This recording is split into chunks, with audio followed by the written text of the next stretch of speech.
Brad and I are going to go into the news of the day, the news of the week, really. It's brought to you by Eagle Mortgage, eaglemortgagecompany.com. They are located in person at 114th and Davenport, just south of 114th and Dodge. Whether you see them virtually or personally, they will help you get your piece of the American dream. Eagle Mortgage is a mortgage broker, which means they're not a bank. They're not beholden to one bank.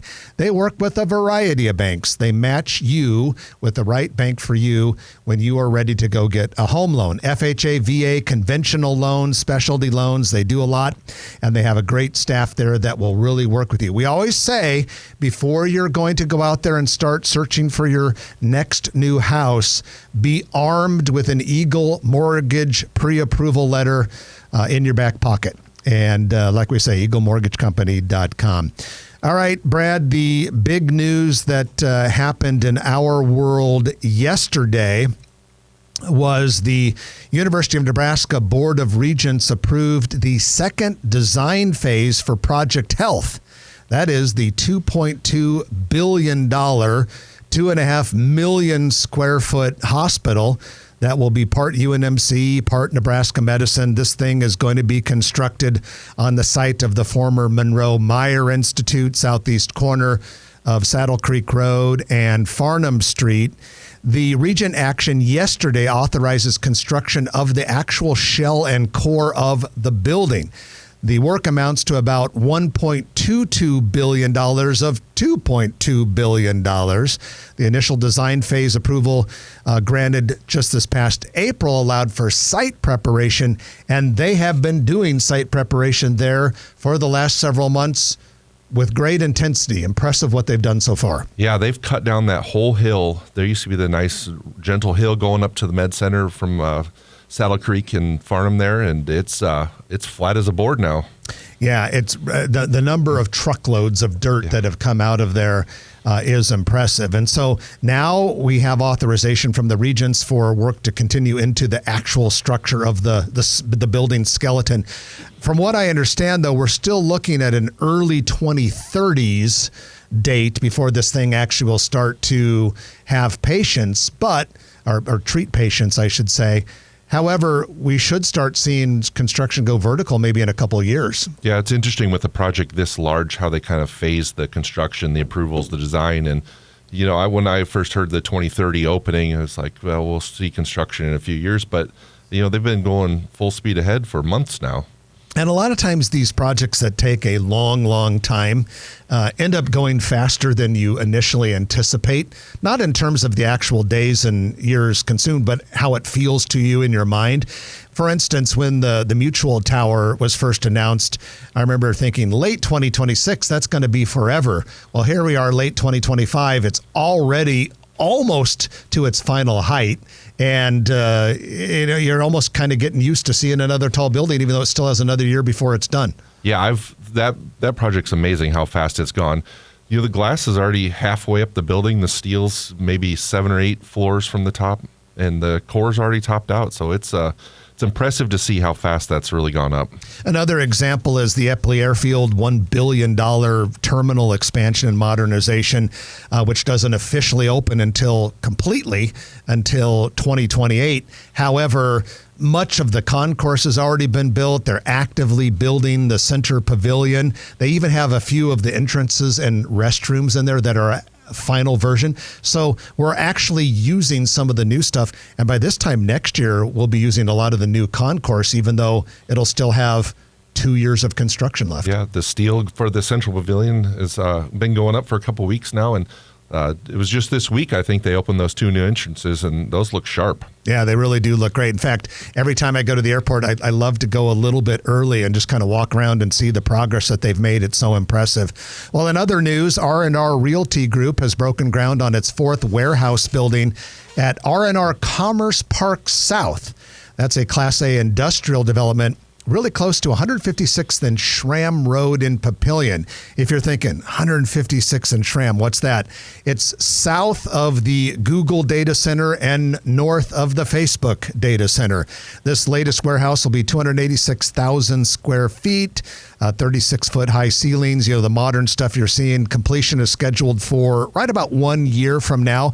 R&R Realty Group has already built, about 7 or 8 of these huge warehouses there already, and they keep going and going and going. Yeah, when you drive south on Highway 50, you look off to the west, and they're impressive buildings out there on the side.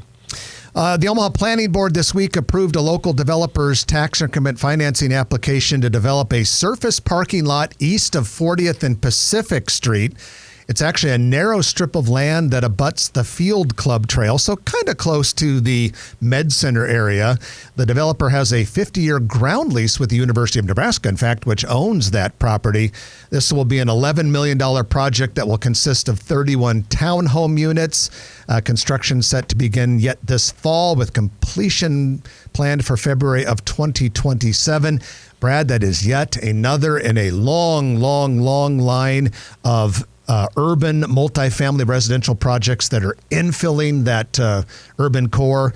Even if this might not technically be in the urban core, it's certainly close. There's so many of these projects right now. Yeah, this is a cool one. I actually laid this one out, so I'm very familiar with the site, and it's kind of a little bit of a challenge. There's next to an old railroad line. Back in the 40s and 50s, the Missouri Pacific ran right through the heart of UNMC, and so the lot is 2 blocks long, but very skinny in the middle. It was tough to get buildings that would fit with all the city regulations, but we got it all worked out, and it's going to be a really neat project when it's done. So all that time you spent learning how to put puzzles together as a little kid paid off? Tetris sometimes. I think Tetris is the game when we do some of these apartment projects. You're a lot younger than I am, so you refer back to Tetris, and I refer back to the cardboard puzzles. So we talk a lot about the missing middle when we talk about affordable housing, because, we're growing fast, we're building like crazy, but we do have a shortage of affordable housing. Now, what's the definition of affordable housing? It's a complicated thing, but we know we need more of it, and we have a developer who plans to convert a building at 521 South 38th Avenue Street into a fourplex. This is previously was a house, most recently used by UNMC. Then yet another affordable missing middle type project. We have 25th and Grant Street. A local organization plans to build stacked duplex on a vacant 4,800 square foot lot. So these are not big projects. They're little projects, but every one of them, every single unit that we open takes at least a tiny little bite out of our housing shortage. Yeah, it is a complicated issue, and there's not one way to solve it, but we do have a lot of these smaller lots, just like the last project we talked about, kind of underutilized lots in town that have a lot of great infill possibilities on them. And if you want to see an example of a lot of great residential infill development, just drive up and down the Leavenworth corridor between downtown and the Med Center. So many projects have opened there recently. Got a few that are under construction right now, and then we have a couple more that are yet to come that we've announced on the show. Very impressive to see the way that corridor is filling in, and I think that's a model for some of those other urban corridors moving forward as we look out over the next 5 to 20 years. Yeah, and for everything you see, there's several more in the pipeline right now. Well, speaking of converting projects into housing, this is an interesting one. Came out of the planning board this past week. There is a hotel, if you want to call it that, at 6990 Dodge Street called the Sonesta ES Suites. I say hotel if you want to call it that because it's a bunch of buildings that kind of look like a 1980s condo project. Yeah, sure it was one of those old Residence Inns. Mm-hmm. Remember back in the day, the Residence Inns they kind of looked like a suburban condo project, lots of smaller buildings. It's one of those. It's been a Sonesta Suites.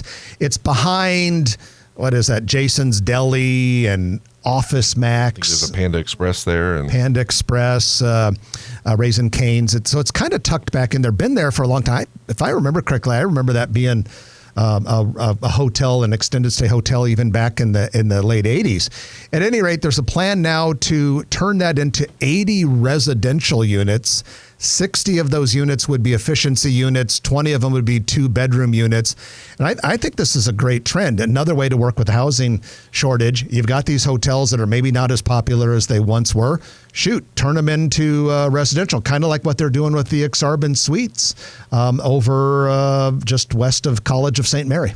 Yeah, this will be a great conversion because, like you said, it already had the feel of a suburban kind of condo neighborhood. So I think it'll be a nice fit for the area. Yeah, it will. And that is your news of the week, which is brought to you by Eagle Mortgage, eaglemortgagecompany.com.